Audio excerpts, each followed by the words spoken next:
Nouvelle vidéo, aujourd'hui on va parler de 3 histoires vraies de stalkers d'internet et je le dis avec le sourire parce que il va y avoir un petit peu d'angoisse, un petit peu d'horreur. Il n'y a aucune histoire paranormale ce coup-ci, mais vous savez que j'aime bien aussi raconter des histoires qui font peur, c'est divertissant. Donc on est sur une belle vidéo bien joyeuse et je précise que cette vidéo est sponsorisée par NordVPN et c'est même pas une blague, je vous en parle pareil en fin de vidéo. Et maintenant place au stalker parce que c'est vraiment génial de parler de personnalités toxiques, c'est parti.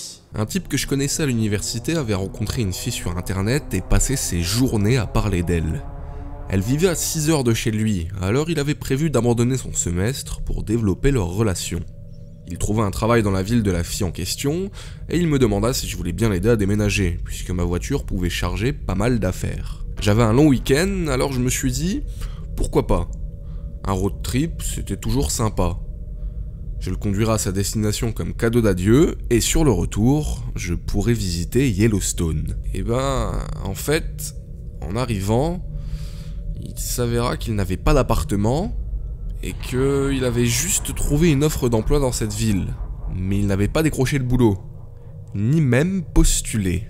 J'ai passé quelques coups de téléphone, et je lui ai trouvé une chambre à louer immédiatement, et dans laquelle il pouvait emménager même sans travail.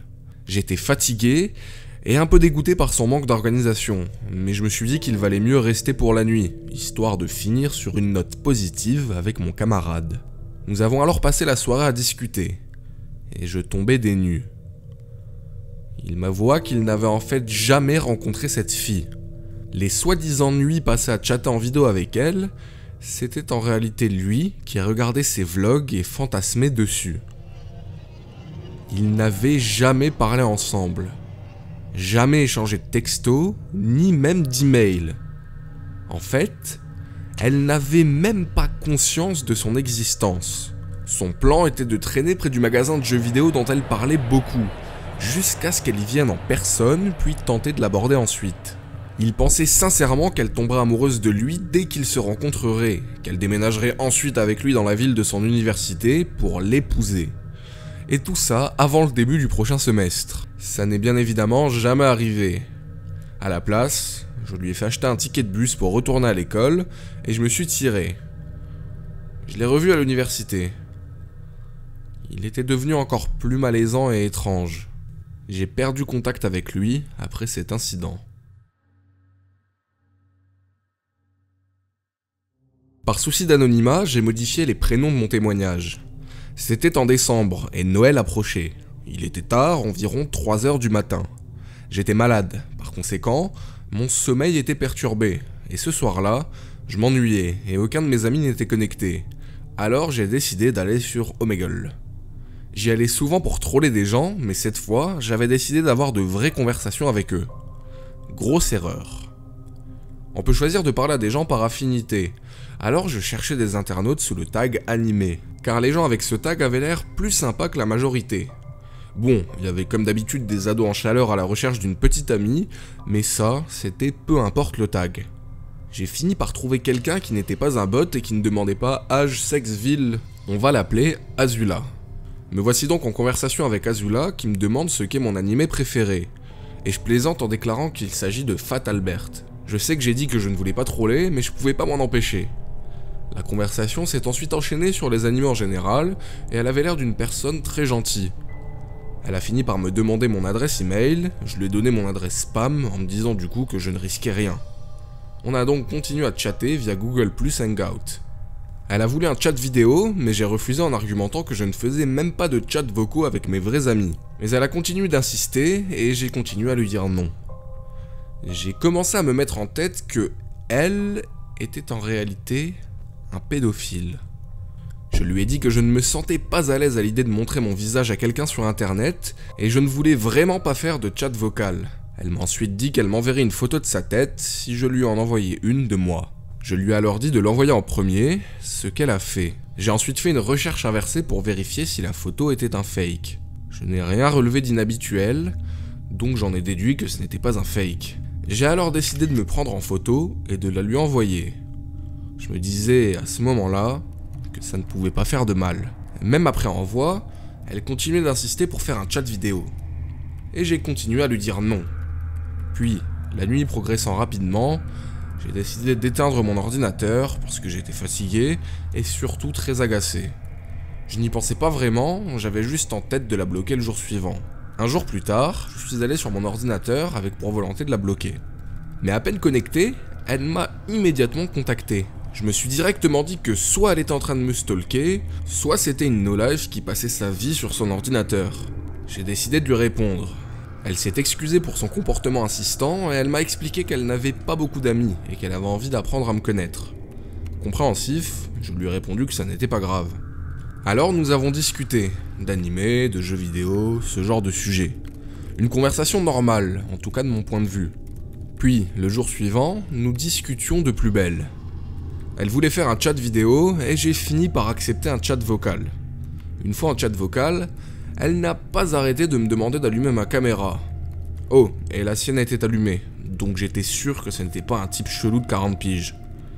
J'ai décliné, lui déclarant que je ne me sentais pas à l'aise à l'idée de faire ça. Elle me déclara alors qu'elle voulait qu'on fasse un chat vidéo pour s'assurer que je n'étais pas un vieux pédophile. J'avais la voix plutôt grave et profonde, donc je comprenais ses doutes. Et j'ai fini par allumer ma caméra. Après ça, les jours passèrent et tout semblait normal. Bon, j'avais remarqué que quelque chose n'allait pas chez elle, mais j'avais fini par me convaincre qu'elle était juste un peu bizarre et mal à l'aise socialement. Les semaines s'écoulèrent, puis un jour, elle me déclara de but en blanc qu'elle crushait sur moi. Je ne la laissais pas indifférente. J'ai réagi de manière assez froide, directe, en lui disant que je ne pratiquais pas de relations à distance ou bien en ligne. Mon rejet la déprima au plus haut point, et elle ne cessa de se lamenter sur tous les hommes qui l'avaient rejetée jusqu'ici. Je ne savais pas vraiment comment réagir. J'avais de la peine pour elle, car je savais ce que ça faisait d'être rejeté, et à quel point c'était étrange de devoir rester ami avec la personne qui m'avait rejeté par la suite. Alors, j'ai fait l'une des pires erreurs de ma vie. Je lui ai dit que moi aussi, je l'aimais. Aujourd'hui, je ne pourrais jamais refaire cette erreur, mais j'avais 14 ans à l'époque. J'étais jeune et con. Donc gardez ça en tête. Du coup, je venais de me lancer dans une relation en ligne fausse et entièrement fabriquée. Je ne la considérais pas comme ma copine, et seul l'un de mes amis, appelons-le Eric, était au courant de son existence. D'ailleurs, un jour, il se retrouva dans un chat groupé avec nous. C'est là que les choses devinrent encore plus étranges. Dans le chat groupé, notre conversation était décente. Mais c'est devenu bizarre quand je suis parti. Azula, ma fausse copine, commença à poser des questions très personnelles sur moi à Eric. Il parvint à esquiver en lui répondant que c'était à moi qu'elle devrait poser ces questions. Et elle posait des questions sur mon nom de famille, où je vivais, etc. Eric ne m'en parla pas, mais j'avais pu voir la discussion dans le chat groupé. Et je trouvais ça d'autant plus bizarre qu'elle lui posait ces questions, tout en sachant que je les verrais à mon retour. Quoi qu'il en soit, elle continua de me demander ce qu'était mon nom de famille. Et rappelez-vous qu'Azula était extrêmement insistante, elle n'arrêtait pas de poser ces questions, même après un refus. Elle s'est ensuite mise à me chercher sur Facebook à partir de mon prénom. Et j'ai un prénom assez commun. Donc je vous laisse imaginer le temps qu'elle a passé à me chercher. Elle dédia des jours à sa recherche, puis finit par trouver mon profil Facebook et m'envoya une requête. J'en revenais pas. Je déclinai sa requête car je la trouvais envahissante. Elle m'envoya alors des messages sur Google Hangout, me questionnant à propos des membres de ma famille. Mes amis Facebook étaient visibles publiquement. Elle en fit une liste et les contacta un à un, leur demandant quel était leur lien de parenté avec moi. Je commençais vraiment à prendre peur. J'avais affaire à une stalkeuse, une harceleuse, et je ne savais pas quoi faire. Je la bloquais de partout et je supprimais toute trace publique sur internet pouvant remonter à ma réelle identité. J'étais devenu un fantôme. Jusqu'au jour où je reçus un mail de sa part sur l'une de mes boîtes mail. Je n'avais honnêtement aucune idée de la façon dont elle se l'était procurée. Elle était peut-être présente sur mon Facebook avant sa suppression. En tout cas, elle spammait ma boîte mail avec plusieurs messages par jour. Je la bloquai et les emails cessèrent.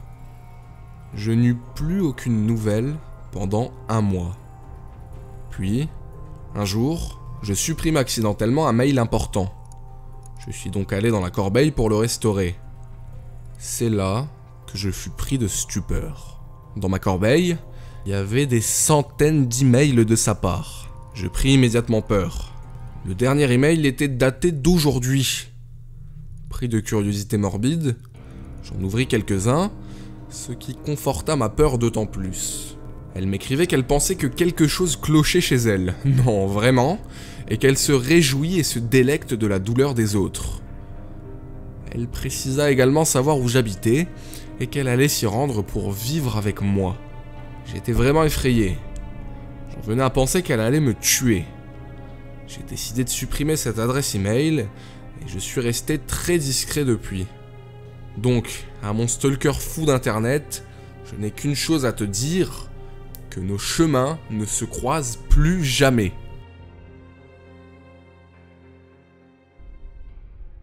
À l'époque de la seconde extension de WoW, il y avait ce mec dans ma guilde avec qui j'étais devenu ami.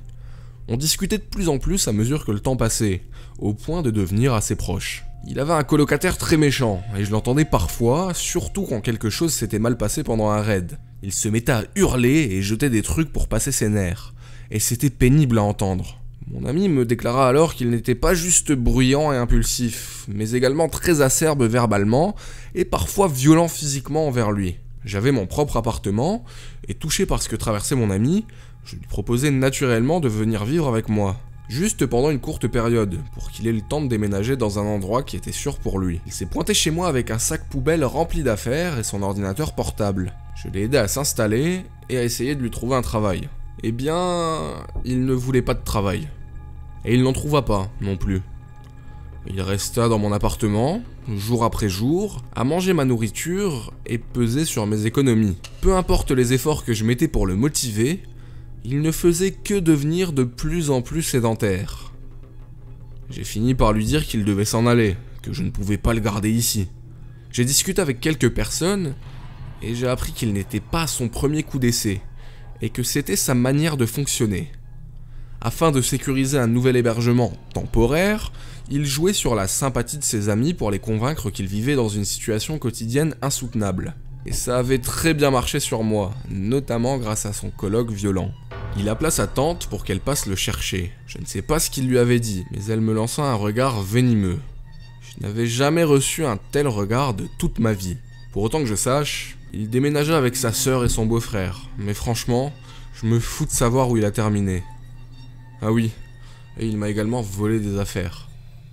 Première et dernière fois que je fais quelque chose comme ça. Bien voilà, j'ai choisi 3 histoires très différentes qui viennent de Reddit, les sources sont disponibles en description, j'ai fait la traduction et j'ai à peu près remanié le vocabulaire, mais j'ai absolument pas dénaturé leur témoignage. Alors vous avez pu remarquer qu'il n'y a rien de sensationnel, mais moi ça m'a quand même angoissé en fait parce que les situations sont extrêmement réalistes. Et surtout, je pense que si vous avez déjà été sujet à, je sais pas, des personnalités toxiques comme des pervers narcissiques, des manipulateurs, ou même des stalkers d'internet, vous pouvez facilement ressentir l'angoisse que ces témoins ont pu ressentir. Moi ça fait 8 ans que je suis sur YouTube, mais je traîne sur internet depuis que je suis tout petit en fait, donc des mauvaises rencontres j'en ai faites. Et également depuis mon aventure YouTube, et même si ça n'est jamais tombé dans des extrêmes, vous n'êtes pas sans savoir qu'on renvoie tous une image sur internet et que cette image peut être complètement différente de la personne qu'on est réellement. Ça vaut également pour les youtubeurs, ça vaut notamment pour moi. Personnellement, je pense qu'internet est un outil formidable où on rencontre des gens absolument géniaux, mais bon voilà, on est sur une chaîne un petit peu horrifique, donc je trouvais ça sympa d'explorer un petit peu les côtés négatifs ou horrifiques d'internet, parce qu'évidemment tout type d'individu et donc de personnalité se côtoient en même temps. Sur ce genre de vidéo, je suis très attentif aux commentaires, donc n'hésitez pas à partager vos histoires anonymement si vous avez vécu ce type de situation, ça donnera peut-être lieu à une vidéo avec vos témoignages justement. Et comme je vous l'ai dit dans l'introduction, cette vidéo est sponsorisée par NordVPN. Vous pouvez d'ailleurs profiter d'une offre à moins 75% sur NordVPN, soit 2,62€ par mois avec un bonus d'un mois supplémentaire gratuit en utilisant le code SALARTICHAUD à l'adresse indiquée. Et un VPN, si vous ne savez pas ce que c'est, ça vous permet de naviguer de façon anonyme sur internet, car le VPN vous donne l'identité d'un ordinateur distant. L'avantage, c'est donc que votre navigation est sécurisée, car si jamais quelqu'un veut vous tracer pour X raison, il va pas remonter à l'adresse de votre domicile, mais à celle justement de l'ordinateur distant. Et cette adresse peut se trouver aux États-Unis, en Irlande ou n'importe où dans le monde. Vous pouvez également crypter vos données et vous prémunir un minimum contre les dangers d'une navigation non sécurisée. L'autre principe principal avantage, c'est que vous pouvez contourner des blocages arbitraires ou bien une surveillance d'internet dans certains pays. Et dans un autre registre, vous pouvez accéder à des plateformes VOD non disponibles dans votre pays, ou bien qui peuvent être bloquées si vous voyagez à l'étranger, comme par exemple Netflix, ou bien encore OCS, c'est ce qui m'était arrivé pendant mon tournage à Taïwan. Je voulais regarder un épisode de Game of Thrones et j'ai tout simplement pas pu le regarder à cause de la géolocalisation. En plus de ça, NordVPN est no-log, c'est-à-dire qu'il n'enregistre aucune donnée vous appartenant et il ne conserve aucun registre de vos données. Le service vous garantit ainsi un anonymat. Tous les détails sont disponibles dans la description. Je rappelle que vous avez moins 75% sur l'offre NordVPN, soit 2,62€ par mois, avec en plus un mois supplémentaire gratuit si vous utilisez le code coupon StyleArtichaut. Et si jamais l'offre ne vous convient pas, vous pouvez annuler et être remboursé sous 30 jours. Voilà, je vous remercie d'avoir regardé cette vidéo. Je remercie également NordVPN de l'avoir sponsorisé pour rester à peu près cohérent avec le sujet de la vidéo et du coup aider à financer les futurs projets assez secrets que vous verrez, j'espère, dans quelques mois. N'oubliez pas de partager si ça vous a plu, de commenter, pour l'engagement c'est important, ça fait vivre la chaîne. On est dépendant de vous, nous autres youtubeurs, et je vous dis à très bientôt. Prochaine vidéo normalement sur L. Ron Hubbard, ce sera un portrait occulte sur le fondateur de la scientologie. Ciao ciao!